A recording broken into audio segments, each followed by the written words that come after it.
Gloire à Dieu, j'en profite pour vous lire quelques mots sur le jeûne et prière pendant que nous sommes dans cette journée de jeûne.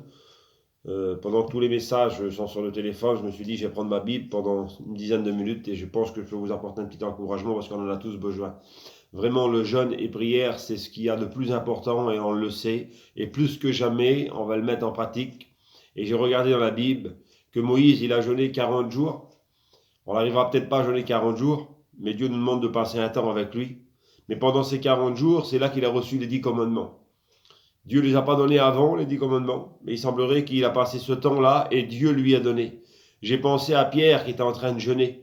Il était là dans sa maison en train de jeûner, et puis il y a quelqu'un qui a frappé à la porte, et puis il y avait un homme qui avait besoin. C'était pendant le temps de jeûne que la porte a été ouverte pour que les païens puissent entrer dans la grâce. C'était une chose terrible qui s'est passée à cette époque-là. Il y a eu aussi Esther qui a jeûné 3 jours avec le peuple. Et Esther devait mourir, son peuple devait mourir.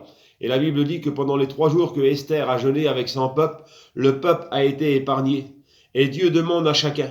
Il est dit dans Joël 2, chapitre 15, Dieu demande à Joël de publier un jeûne. Et j'aimerais vous lire le verset Joël 2 au chapitre 12.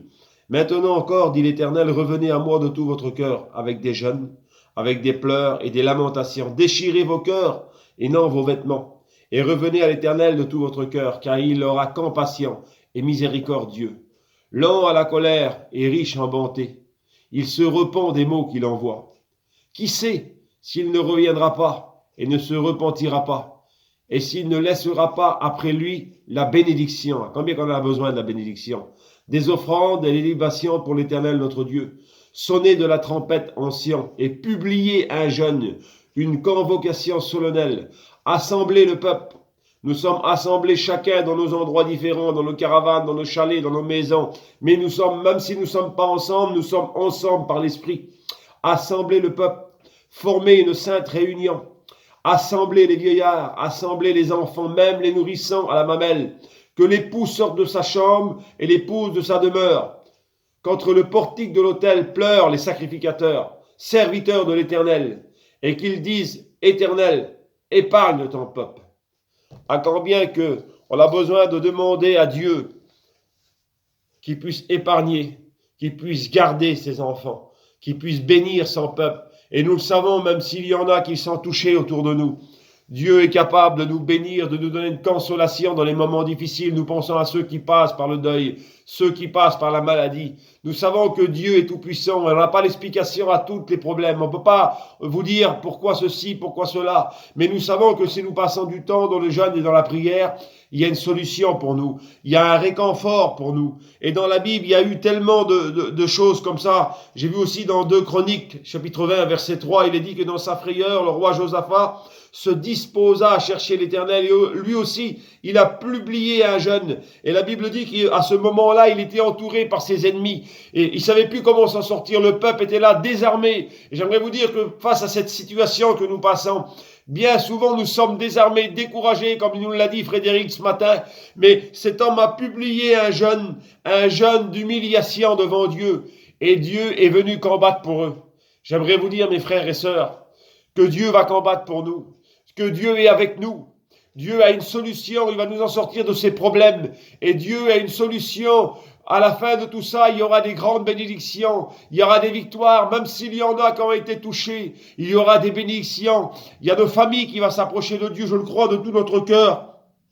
Il est dit aussi que pendant le temps de problèmes, que Daniel a eu la pensée d'engager ses frères.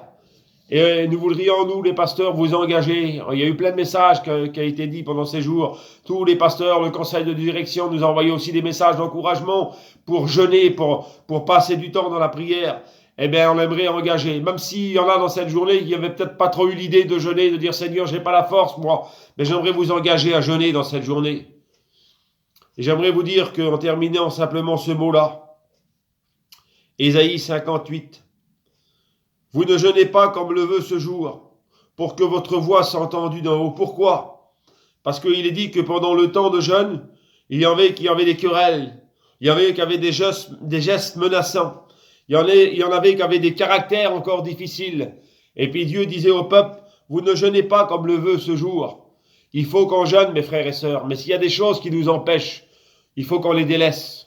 Jeûner, c'est important. Mais s'il y a quelque chose dans nos cœurs qui n'a pas été pardonné, s'il y a quelque chose contre un frère, une sœur, s'il y a des petites choses qui nous empêchent la bénédiction, j'aimerais vous dire que dans ces moments, on n'a plus le temps de garder des petites choses.